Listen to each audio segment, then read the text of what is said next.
오늘 말씀의 제목은 하나님과의 관계가 우선이다입니다. 솔로몬이 성전을 7년 반 동안 지었다라고 했습니다. 그리고 우리가 지난 시간에 살펴봤듯이 솔로몬의 왕궁은 그 규모가 거의 4배 가까이 되니까 어쩔 수 없이 6년을 더한 13년이나 걸리게 되었다고 했습니다. 근데 이렇게 긴 기간 동안 솔로몬이 왕궁을 건설하였지만 성경이 묘사하고 있는 것은 단 12줄로 끝났어요. 그러나 성전은 그에 미치지 못한 7년 반 동안 지었지만 굉장히 많은 분량을 기록을 하고 있습니다. 우리가 읽어왔지만 6장 전체가 성전 건축에 대한 얘기고, 그리고 7장에 들어와서는 1절부터 12절까지 왕궁 건설을 제외하고 13절부터 51절까지 계속해서 성전 건축을 자세하게 말씀하고 있는 것입니다. 자, 이것은 왕궁 건축이 이 성전 건축의 일부분이고 항상 포함이 되고 있다는 것을 저자가 우리에게 강력하게 말씀하고 있는 겁니다. 다시 말해서 이 성경이 지금 성전 건축에 대해서 훨씬 더 많은 지면을 할애하고 있는 것은 이 말씀을 읽는 당시 성도들, 그리고 오늘 우리들의 삶의 우선순위가 항상 하나님과의 관계가 먼저여야 한다는 것을 말씀하고 있는 것입니다. 여러분, 하나님과의 관계, 특별히 성전과의 관계가 바로 되지 못하면 이 세상 속에서의 인간관계, 그건 이제 수평적인 관계라고 합니다. 인간관계와 또 돈과의 관계, 어떤 세상적인 여러 가지 일들과의 관계가 바르게 되지가 못하는 것입니다. 하나님과의 수직적인 관계가 바로 되지 않으면 이 수평적인 관계가 아무리 잘되고 풍성해도 그것이 별로 의미가 없다는 것을 우리 가운데는 경험적으로 아시는 분들도 계실 거예요. 여러분이 교회에서 예배 드리는 시간을 따져봐야 일주일에 한두 시간? 고작 한두 시간 내외입니다. 근데 그럼에도 불구하고 이 한두 시간의 예배가 흔들려 버리게 되면 여러분 인생 전체가 흔들려 버리게 된다는 사실을 아셔야 됩니다. 왜냐하면 예배는 하나님과의 관계를 형성하는 우리 신앙생활의 가장 중요한 핵심 부분이기 때문에 이 관계가 잘못되어져 버리면 다 흔들리고 만다는 것입니다. 그래서 이 주일에 모여서 1시간, 2시간 예배 드리는 것이 얼마나 중요한지 몰라요. 이것이 잘못되면 우리가 살아가는 삶의 많은 부분에 있어서의 그 목적과 방향성과 가치관을 잃어버리게 돼요. 그리고 세상에 휩쓸려 버리게 말게 될 것입니다. 이 세상 가치관이 얼마나 크고 어마어마한지 몰라요. 이게 우리를 다 그냥 집어삼킬 정도라니까요. 근데 하나님은 어떤 분입니까? 하나님은 항상 우리 마음 중심을 주목하고 계시는 분이십니다. 우리가 교회에 있든 세상에 있든 하나님은 항상 살아계시고 우리를 주목해보고 계시다는 것입니다. 그럼 우리의 마음 중심이 항상 하나님을 향하여 있다는 것. 이 신앙이 바로 하나님 경외 신앙이라고 합니다. 우리가 새벽에 잠언을 읽지만 이 잠언을 읽으면 하나님을 경외하는 것에 대한 말씀이 많이 나옵니다. 그 삶으로 이렇게 살아야 되고 저렇게 살아야 된다는 것을 잠언에서 많이 말씀하고 있는데요. 이 하나님과의 관계가 바로 되게 하기 위한 그런 말씀들을 우리에게 주고 계시다는 겁니다. 그 관계가 바로 되어야지만이 우리가 인간관계, 이 수평적인 관계가 풀려지게 된다라고 말씀하고 있는 것입니다. 참 신기한 것은요, 하나님과의 관계가 바로 되면 이 모든 사람과의 관계가 풀리기 시작한다는 거예요. 이게 여러분 세상이 알지 못하는 이 기독교만의 신비인 줄로 믿습니다.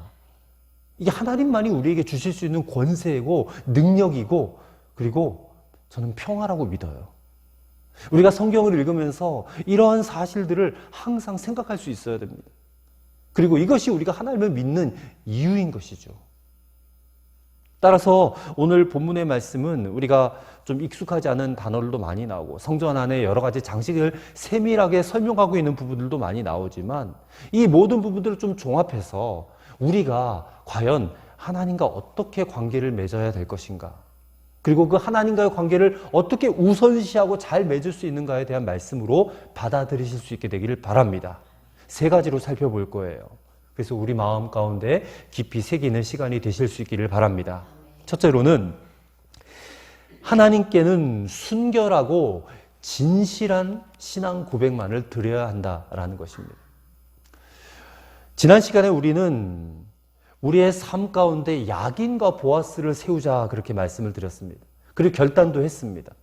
근데 우리가 지난 시간에 살펴보지 못한 부분이 하나가 있습니다. 솔로몬이 야긴과 보아스를 세우고 거기에 무슨 장식을 했어요. 이게 18절부터 22절까지 말씀인데 그 부분을 한번 눈으로 쭉 보시면 어떤 장식을 했냐면 두 이 녹기둥의 꼭대기에다가 석류로 장식을 하고 이 녹기둥의 머리 부분에다는 백합으로 장식을 했다는 것입니다. 이게 무슨 뭐 보기 좋으라고 장식을 한 것이 아니고 거기에 어떤 의미가 담겨져 있는 것입니다. 18절부터 22절을 보면 그 장식의 모양이 어떠하다라고 설명을 하고 있는데 그 모양이 우리가 어떤 모습인지는 이게 글로만 봐서는 자세하게 알 수는 없습니다. 어찌 보면 그것이 별로 중요하지는 않을 수도 있습니다. 중요한 사실은 그 장식이 바로 백합이고 석류다라는 사실입니다. 여러분, 백합은 무엇을 상징하느냐? 백합은 순결을 상징합니다. 깨끗함과 순수함을 상징해요. 그래서 우리가 예수님 부활절에 강단꽃 장식을 백합으로 하잖아요. 그러니까 솔로몬은 자기 자신과 그리고 이스라엘 백성들의 믿음이 그렇게 깨끗하고 순결하라는 그런 바람을 가지고 야긴과 보아스를 백합으로 장식을 한 것입니다. 여러분, 우리가 신앙 고백을 하는데 얼마든지 적당하게 신앙 고백을 할 수가 있습니다. 겉으로는 얼마든지 나는 크리스찬이다 라고 고백을 할 수가 있습니다. 근데 거기에 어떤 세상적인 뜻이 조금이라도 숨어 있다면 그 신앙 고백은 헛것이 되고 마는 것입니다. 하나님께 영광이 될 수가 없는 것입니다. 그래서 백합으로 장식된 이 두 녹기둥, 야긴과 보아스, 거기에 순수함과 순결함으로 가지는 믿음만이 하나님이 기뻐하시는 믿음이다라는 사실을 여러분 아셔야 됩니다. 그리고 석류는 진실함을 상징해요. 여러분, 석류를 보셨겠지만 그 껍데기는 별로 볼품이 없습니다. 근데 석류를 딱 쪼개보면 그 안에 그 빨간 알맹이들이 얼마나 가득 차 있는지. 그래서 석류는 그 알맹이가 가득 차 있다라는 어떤 그런 진실됨을 나타내는 것입니다. 솔로몬은 자신과 백성들의 믿음이 그렇게 진실되기를 바라는 마음으로 석류를 거기에 장식을 한 것입니다. 여러분, 우리가 사는 세상에는 얼마나 많은 거짓들이 있습니까? 남에게 보이고자 하는 어떤 그런 외식들이 가득해요. 근데 우리의 신앙에도 그런 면이 없지 않아 있는 것 같아요. 남에게 좋은 소리를 듣기 원하고, 남에게 잘 보이기 원하고, 또 남에게 인정을 받기 위해서 그럴듯하게 장식하는 그런 신앙은 올바른 신앙이라고 할 수가 없는 것입니다. 이 석류 안에 있는 이 알맹이가 꽉 찬 그런 신앙이 되어야 될 줄로 믿습니다. 그런 믿음을 하나님께서 받아주실 거예요. 또 백합은 그 향기가 얼마나 좋은지, 이것은 우리의 신앙이 그리스도의 향기를 드러내는 신앙이 되어야 함을 뜻하는 것입니다. 또 석류 안에는 많은 알맹이들, 열매들이 숨어 있잖아요. 이것은 우리 예수 믿는 자들이 열매를 많이 맺는 삶을 살아야 한다는 것을 또 나타내 보여주고 있는 것입니다. 향기와 열매를 뜻하는 거예요. 그래서 이 이유 때문에 야긴과 보아스라는 이 두 녹기둥에 백합과 석류로 장식을 했다라고 우리는 생각할 수 있는 것입니다. 17세기에 독일에서 살았던 베네딕트 카르초프라는 사람이 있습니다. 이 사람은 1620년부터 1666년까지 46년 동안 라이프치 고등재판소의 소장을 지냈던 사람이래요. 근데 그 기간 동안 이 사람이 얼마나 악명이 높았냐면 범죄자들 있잖아요. 절도, 사기, 각종 범죄를 저지른 사람들을 그냥 수만 명이나 사형을 시켜버렸다는 거예요. 그러니까 조금의 자비도 사랑도 눈물도 없는 아주 공포의 대상이었다는 것입니다, 이 사람이. 그런데요, 이 사람은 매 주일 아침이면 성경을 딱 끼고 또 얼굴에는 그냥 미소를 만면에 짓고 그렇게 교회에 나가서 예배를 드렸다는 것입니다. 또 일생 동안 자신은 성경을 50번이나 읽었다고 그렇게 자랑을 했다는 것입니다. 근데 그러던 그가 어느 날 갑자기 죽었어요. 돌연사를 했습니다. 건강했었는데 이 갑자기 일어난 충격적 사건 때문에 이 사람이 슬픔을 이기지 못하고 그만 죽어버린 것입니다. 그 충격적인 사건이 뭔지 아십니까? 자신이 집에서 기르던 강아지가 죽은 거예요. 강아지가. 아니 그렇게 수많은 사람들을 죽이고서는 아무런 가책도 슬픔도 느끼지 못했던 사람인데 기껏 자신이 기르던 강아지가 죽었다고 그 슬픔을 이기지 못하고 충격을 받아 죽은 거예요. 여러분, 교회에 나가서 예배를 잘 드리고 성경을 많이 읽은 것, 이것은 물론 신앙에서는 굉장히 중요한 부분입니다. 근데 그 안에 정말로 그 신앙을 담보할 수 있는 그 순결함과 진실함이 나타나 있지 않는다면 그 교회를 열심히 다니고 성경 많이 읽은 것은 아무것도 아니라는 것입니다. 이 카르초프라는 사람은 신앙인이긴 했지만 순결한 신앙인은 아니었어요. 교회는 열심히 다녔지만 진실한 성도는 아니었다는 것입니다. 여러분, 오늘 우리가 살아가면서 우리가 오늘 하나님 앞에 나와서 드리는 찬양과 이 신앙 고백이 우리의 기도와 간구가 우리 하나님 앞에 좀 더 순결하고 좀 더 진실하게 되기를 간절히 소망합니다. 여러분, 하나님과의 관계에 있어서 이 순결함과 진실함의 신앙 고백이 얼마나 중요한지, 그것이 저와 여러분의 입술을 뿐만 아니라 삶을 통해서도 나타나야지게 되기를 간절히 축원합니다. 두 번째로는 우리의 삶의 자리를 더욱더 성결하게 해야 한다라는 것입니다. 자, 오늘 본문 23절부터 51절까지의 말씀은 크게 두 부분으로 또 나눌 수가 있는데, 먼저 23절부터 47절까지는 성전 밖에 있는 기구들을 말하고, 그리고 48절부터 51절까지는 성전 안에 있는 기구들을 말을 합니다. 근데 이 성전 밖의 기구들이 여러 가지가 있는데 그 가운데 눈에 띄는 기구가 하나가 있습니다. 그게 뭐냐면 바다라는 겁니다. 바다. 이 바다가 뭐냐면 제사를 드릴 때에 제사장들의 정결 예식을 위한 물통입니다. 근데 이 바다가요, 굉장히 커요. 커서 거기에 물을 얼마나 담을 수 있냐면 2000바트를 담을 수 있대요. 2000바트는 리터로 따지면 약 45,000리터 정도 됩니다.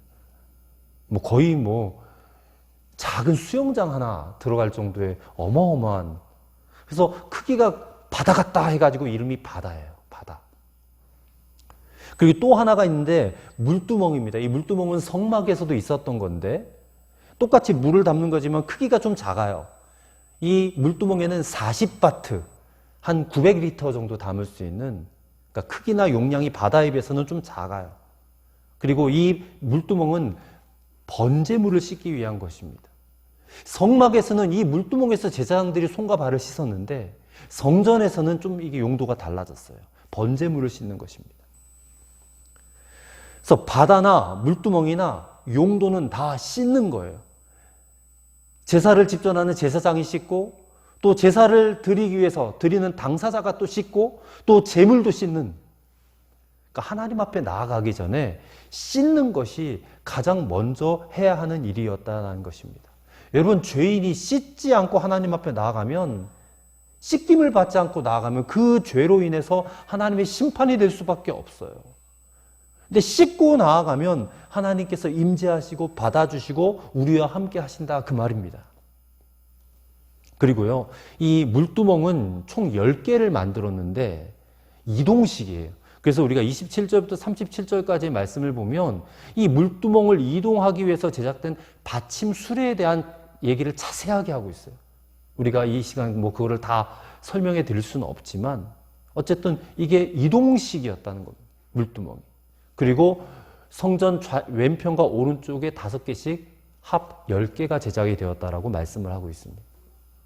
특이한 것은 이 물두멍 장식에 대한 설명이 나오는데 이 장식이 29절에 나와요. 가장자리 가운데 판이 있어요. 그 판에 사자와 소와 그룹들을 새겨놨다는 거예요. 그룹은 이 천사를 말하는 케루빔이라고 하는 천사를 말하는 거예요. 그러니까 사자와 소와 천사의 장식이 있어요. 이 사자는 이 소와 함께 그 이방 아수르의 장식에 가장 많이 사용되는 짐승이었대요. 이것은 사자가 가지고 있는 어떤 용맹함을 드러내는 그런 뜻이 있기 때문에 새겨진 것 같습니다. 사자에게 부여되는 힘과 어떤 용맹성, 또 어떤 통치권, 이것이 아수르와 같은 이방 문화에 사용되었을 뿐만 아니라 유대 문화권에서도 자주 사용되었던 부분이에요. 그리고 소는 헌신과 순종을 의미하고 그룹, 천사는 하나님의 영광과 또 하나님의 거룩함을 의미합니다. 그리고 화환도 새겨져 있는데 화환은 평화와 기쁨과 풍요와 아름다움 등을 의미한다고 하는 거예요. 그 여러 가지 이 새겨진 것들이 성전에 얼마나 많은 마음과 정성을 들여서 만들었는지를 우리가 엿보게 하는 것입니다. 중요한 것은 바다와 물두멍입니다. 이 바다와 물두멍은 씻는 용도라고 그랬어요. 하나님 앞에 가장 먼저 정결하게 되어지는 정결 예식을 위한 용도입니다. 이것은 죄인인 인간이 하나님 앞에 나아가기 위해서 가장 먼저 해야 했던 정결 예식이었습니다. 사실 성전에 있는 모든 기구들이 다 예수 그리스도를 바라보고 있지만 특별히 정결 예식과 관련된 이 바다와 물두멍은 예수 그리스도의 보혈을 바라보고 있는 것입니다. 히브리서 10장 22절에 우리 양심의 핏부림을 받아 맑은 물로 씻었으니 하나님 앞에 정결한 마음으로 나아가자라고 했습니다. 그러니까 우리가 그리스도의 보혈로 씻음 받았다라는 그런 말씀이죠. 그래서 그 보혈을 덧입고 정결함으로 하나님 앞에 나아가야 된다는 것입니다. 따라서 이 바다와 물두멍이 우리에게 알려주는 것은 당시 제사를 드렸던 제사장, 또 제사를 드리는 자, 또 제물 모두가 다 하나님 앞에서 정결함이 필요한 존재들이라는 사실을 말해주는 거예요. 그리고 그런 정결 예식들은 오늘 예수 그리스도를 믿는 우리는 그리스도의 보혈로 말미암아 깨끗하게 해결이 되어졌다라는 것을 우리에게 알려주는 것입니다. 그리고 우리는 예수님의 피로 정결함을 받았기 때문에 더 이상 이런 정결 예식을 행할 이유도 없어요. 그래서 주님 앞에 오늘 예배하러 나올 때에 여러분 마음속에 그리스도의 피를 외치고 나와야 돼요. 예수님의 보혈을 외치고 나와야 돼요. 그냥 나와서는 안 됩니다. 이 피로 정결함을 입었다라는 의식을 가지고 나와야 된다는 것입니다. 왜 그렇습니까? 오늘 우리가 사는 시대는 눈에 보이는 건물 성전 시대가 아니에요. 우리는 우리 자신이 성전인, 우리 몸이 성전인 사람 성전 시대를 살고 있지 않습니까? 그럼 우리 자체가, 우리의 몸과 마음과 영혼이 그리스도의 피로 성결하게 되어야 한다는 이런 성령의 음성을 오늘 이 말씀을 통해서 우리가 들어야 한다는 것입니다. 우리가 그리스도의 피로, 보혈로 정결함을 얻었어요. 깨끗함을 얻었지만 더욱 중요한 것은 우리의 삶의 자리에서 이 성결한 삶이 나타나 보여져야 된다는 것입니다. 여러분 하나님과의 관계에 있어서 이 수직적인 관계에 있어서 성도의 거룩한 삶은 아무리 강조해도 지나치지 않아요. 여러분 죄는 그 어떤 모양이라도 버려라 그랬습니다. 여러분 죄된 습관들이 있을 거예요. 그런 행동들이 있을 것입니다. 또 그런 사고방식들이 있을 겁니다. 이것들을 여러분 십자가에 못 박으셔야 돼요. 하나님 앞에 예배하러 나오기 전에 하나님 제 안에 있는 모든 죄된 습관과 그릇된 행동들과 모든 죄된 사고방식들을 당신의 십자가에 못 박습니다 하고 나와야 돼요. 그리고 그리스도의 보혈로 덮어져서 깨끗하게 씻음받은 그 은혜를 간직한 성도답게 여러분 살아가셔야 된다는 것입니다. 저는 오늘 주일 아침 이렇게 주님 앞에 나올 때마다 저와 여러분이 항상 그리스도께서 흘리신 보혈의 의미를 새기면서 주의 손으로 담대히 나가야 될 것을 기억하고 이렇게 말씀을 드립니다. 우리 위해서 십자가에서 그 피 흘리시고 우리를 죄와 사망에서부터 구원하신 그 주님의 은혜를 기억하면서 우리의 삶의 자리를 더욱더 성결함으로 채우기를 원하는 그런 결단이 있는 시간이 되어지시기를 간절히 바랍니다. 마지막 세 번째로 하나님께 최고의 것을 드리는 성도가 되어야 한다라는 것입니다. 40절 말씀을 보면 히람이 또 물두멍과 부삽과 대접들을 만들었더라. 이와 같이 히람이 솔로몬 왕을 위하여 여호와의 전에 모든 일을 마쳤다라고 그랬습니다. 최고의 기술자였어요, 당대에. 그래서 이 히람을 솔로몬은 두로에서 불러왔고 또 그가 만드는 모든 것들, 그것들을 최고의 자제를 통해서 최선의 노력을 다해서 정말 하나님 앞에 가장 아름다운 성전을 지어드리는 거예요. 우리는 우선 이 성전 내부에 있던 야긴과 보아스를 비롯한 모든 노수로 된 물건들 있지 않습니까? 이것들을 최고의 놋 기술자인 히람이 총괄했다는 점에서 이 솔로몬의 마음이 최고의 것을, 최고의 기술자의 솜씨를 가지고 하나님께 드리고 싶은 그런 솔로몬의 마음을 읽을 수 있습니다. 그리고 최고의 재료들을 가지고 성전을 채우고 싶어 했던 솔로몬의 마음이 금단, 금상, 금꽃, 금등잔, 이렇게 금으로 막 덧입혀진 그런 여러 가지 기구들을 통해서 우리가 볼 수가 있습니다. 그러니까 이 말씀들을 보면서 솔로몬이 정말 최고의 것으로 하나님께 드리고 싶어 했구나. 이런 마음들을 읽고 그 마음을 본받아야 돼요. 이건 아름다운 신앙이지 않습니까? 근데 눈에 보이는 어떤 그런 최고의 것들, 그것보다 하나님이 더 받고 싶어 하는 것들이 있으셨어요. 그것이 뭐냐면 우리가 읽어왔던 6장 11절부터 13절까지의 말씀이에요. 자, 6장 11절부터 13절을 다시 한번 보십시오. 제가 읽어드리겠습니다. 여호와의 말씀이 솔로몬에게 임하여 이르시되 내가 지금 이 성전을 건축하니 내가 만일 내 법도를 따르며 내 율례를 행하며 내 모든 계명을 지켜 그대로 행하면 내가 내 아버지 다윗에게 한 말을 내게 확실히 이룰 것이요 내가 또한 이스라엘 자손 가운데 거하며 내 백성 이스라엘을 버리지 아니하리라 하셨더라. 자, 이 말씀이 성전 건축을 하던 도중에 솔로몬에게 주셨던 하나님의 말씀이라고 제가 지난번에도 말씀을 드렸고 강조를 해드렸습니다. 성전, 눈에 보이는 성전보다 눈에 보이는 것들을 최고의 것으로 최고의 기술로 만들어서 봉헌한 것보다 더 중요한 것이 바로 이거라는 거예요. 아무리 좋은 것을 눈에 보이는 것을 좋은 것을 드렸다 할지라도 그것은 하나님께 별로 중요하지 않다는 것입니다. 더 중요한 것이 있어요. 그것은 뭐냐? 사람이 하나님을 떠나지 않고 그리고 하나님이 주신 말씀대로 순종하는 것이다. 이것을 더 기쁘게 받으시는 그런 제사라고 말씀하고 있는 것입니다. 이 성전은 사실은 제사를 위해서 만드는 것이잖아요. 근데 하나님이 정말 기뻐 받으시는 제사는 하나님을 떠나지 않는 것이고 하나님 말씀에 순종하는 제사라는 거죠. 근데 11장에 가서 보면 이 솔로몬이 그 마음이 하나님에게서 떠나버렸다고 해요. 열왕기상 11장 9절의 말씀입니다. 솔로몬이 마음을 돌려 이스라엘의 하나님 여호와를 떠남으로 여호와께서 그에게 진노하시니라 그랬습니다. 마음이 하나님에게서 떠나버리니까 하나님이 대단히 진노하셔요. 대단히. 그래서 이 솔로몬의 성전 가장 최고의 것, 가장 탁월한 기술자를 동원해서 만든 이 성전이 그냥 부끄러운 것이 되고 말았다는 겁니다. 우리는 이 가장 좋은 것으로 드리려 했던 솔로몬의 노력에 대해서 좀 아쉬움을 느낄 수밖에 없어요. 이 건물 성전의 화려하고 아름다운 모습은 오히려 부끄러움의 모습이 되고 말았다는 것입니다.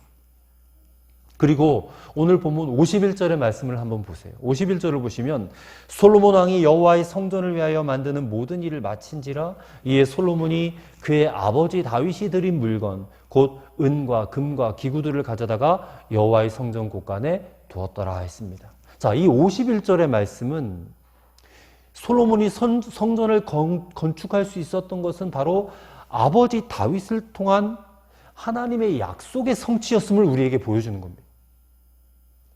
솔로몬이 긴 시간 동안 그 모든 정성을 다해서 성전을 건축할 수 있었던 것은 바로 그 아버지 다윗이 가지고 있었던 그 신앙을 계승한 것이었다라고 말할 수 있다는 겁니다.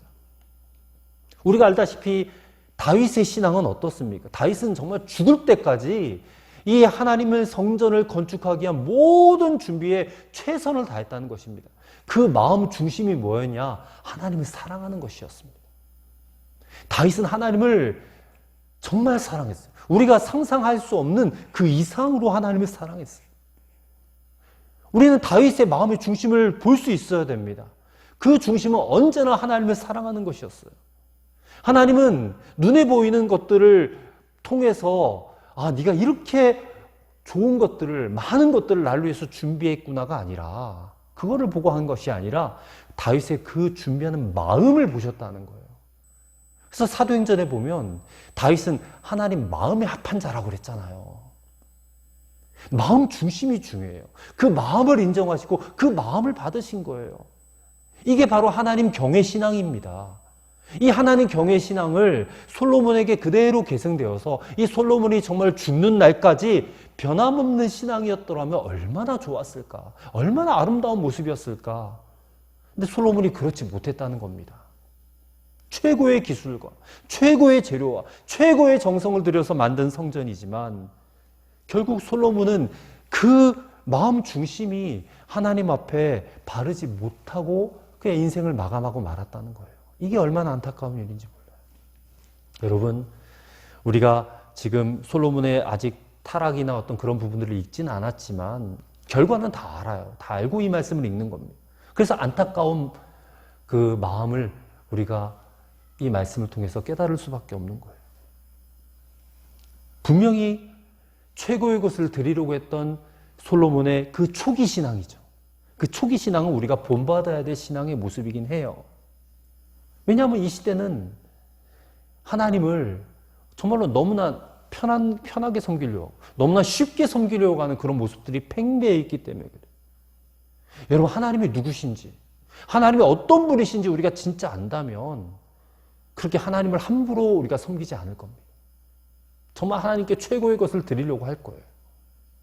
그래서 오늘 이 시대는 정말 하나님 경외 신앙이 반드시 회복되어져야 됩니다.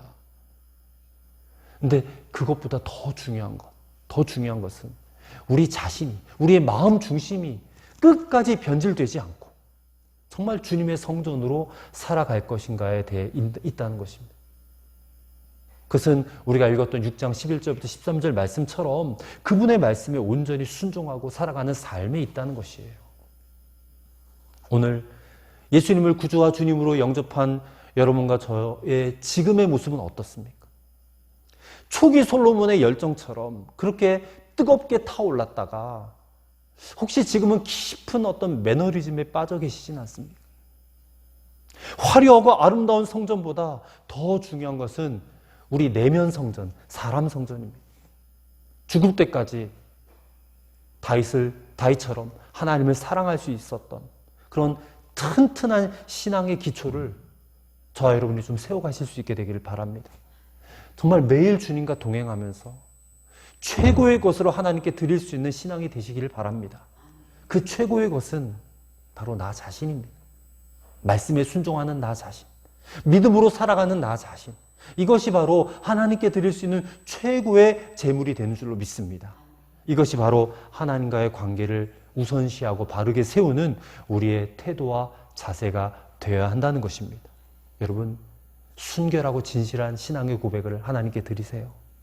그리고 여러분의 삶의 자리를 정말 성결함으로 채워가시는 그런 여러분이 되시기를 바랍니다. 하나님을 사랑함으로, 그리고 말씀에 순종하는 자가 되어서 여러분 자신이 하나님께 최고의 것으로 드려지는 그런 인생이 되시기를 주의 이름으로 축원합니다. 오늘 하나님 예배한 복된 주일입니다. 과연 우리가 하나님께 최고의 것이 되기를 소원하는 마음으로 예배하시는 여러분과 저가 되기를 주의 이름으로 간절히 축원합니다. 기도하겠습니다. 하나님, 우리가 하나님과의 관계를 최우선으로 두고 살기를 원합니다. 우리의 믿음과 우리의 신앙이 순결하고 진실한 그런 신앙 고백이 되게 하옵소서. 백합처럼 아름다운 향기를 바라며 석류처럼 풍성한 열매를 맺는 성도의 신앙이 되게 하옵소서. 그리스도의 보혈로 정결함을 얻었음을 결코 잊지 말게 하시고 우리의 삶의 자리를 정결로 가득히 채워가게 하옵소서.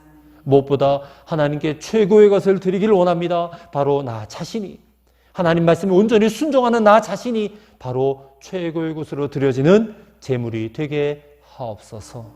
예수님 이름으로 간절히 기도하옵나이다. 아멘.